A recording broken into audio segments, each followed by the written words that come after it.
with Ken Griffey Jr.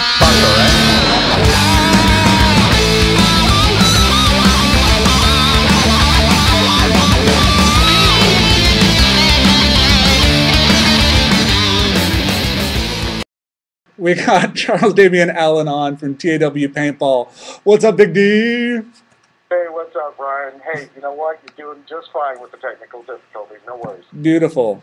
Thank you very much. But we're going to talk about you and talk about scenario. I know that one of the producers of the show, Little John, was making a big stink about how it's pronounced. For scenario, or can you have a scenario? You know what? I guess it just depends on where you're from. It's just like tomato. So Beautiful.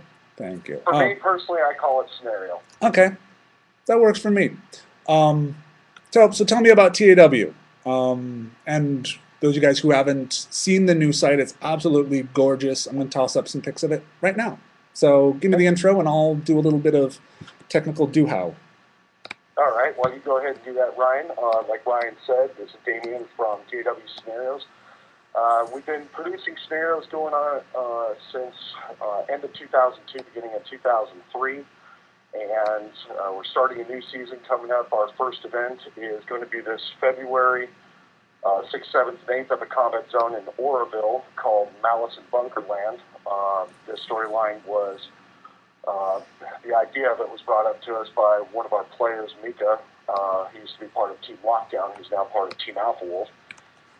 Basically, how everything started, we started going to different producers, playing scenario not quite a full decade ago, such as like Wayne Dollick, that we started doing some of MPP games. We also did a lot of MXS. We're the team that started out with MXS doing scenario games. We got our teeth sharpened on them, and then we did Doug Black Cat, and then after a while, players started asking us, because of what we were bringing to the table, to see about starting to produce our own events, and here we are going on, I think, season 6. Nice. So one of the big questions, the main reason why Vicky wanted to be on the show tonight, shitty cell phone connection and all, he wanted to ask you about instant reinsertions. We had Wayne Dollick on, and we had also Viper on. Viper is going to have a scenario here next weekend down here in SoCal, and I was asking him about instant reinsertion because that's what we Cali players tend to like to play, and his response was, I hate to say it, like a little almost condescending, where he was saying, well, you California players just don't seem to understand the way scenario is played.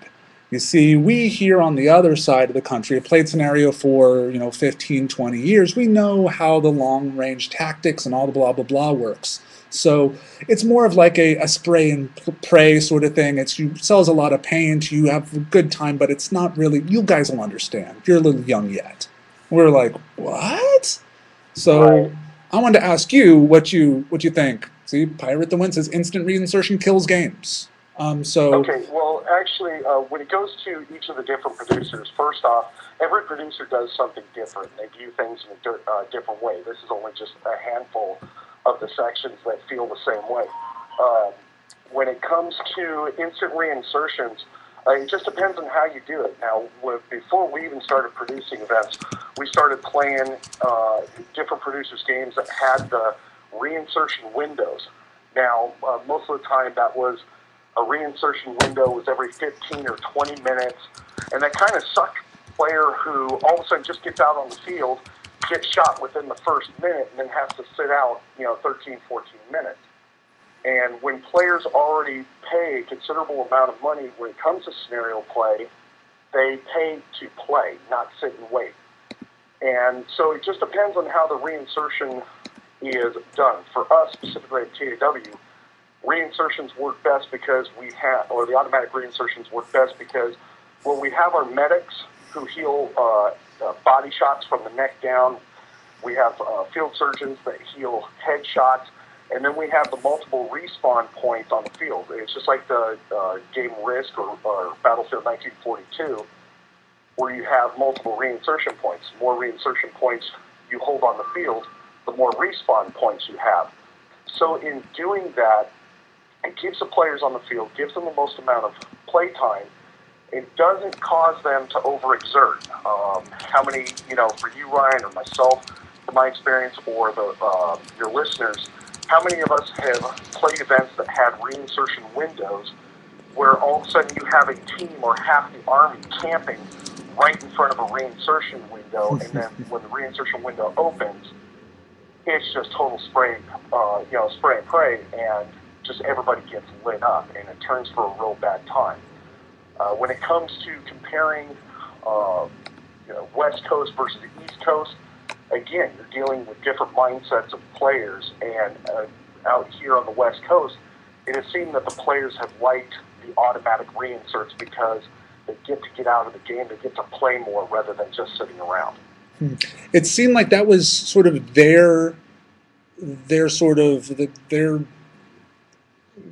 their agreement as to why the timed reinsertion was better, because they were saying that, well, if you're just respawning all the time, you get really tired, you go off the field, and you just sit there forever. And I mean, if you're respawning all the time, you can't take a base. It's impossible to take a base because people are there respawning it, and then as soon as you tag somebody out, they go back, they respawn, they come back out, and it's impossible.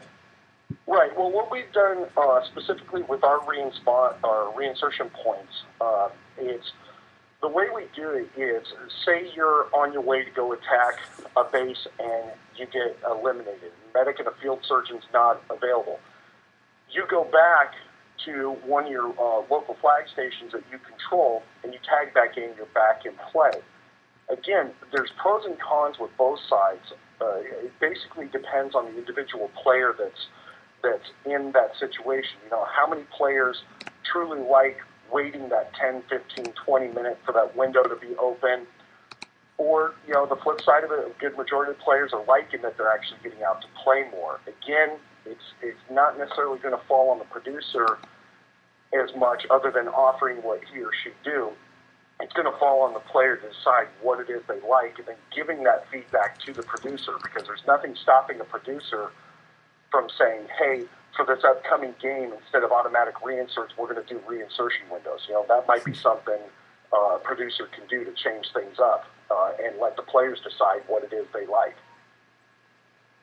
I mean, so you've played both ways, though, and so what made you really decide? Was it just the fact that people tend to get kind of bored or pissed if they pay all this money and then don't get to play, for the reason why you decided instant reinsert versus timed? It's right off the bat. I think our very, very first event, we had reinsertion windows, and the problem was, especially for the players that are kind of new, that really are unsure, when all of a sudden they've been waiting all this time, they've been prepping all this time, they've paid all this money, all of a sudden 3, 2, 1, go, and they're out, and all of a sudden in the first minute or two, bam, they get hit.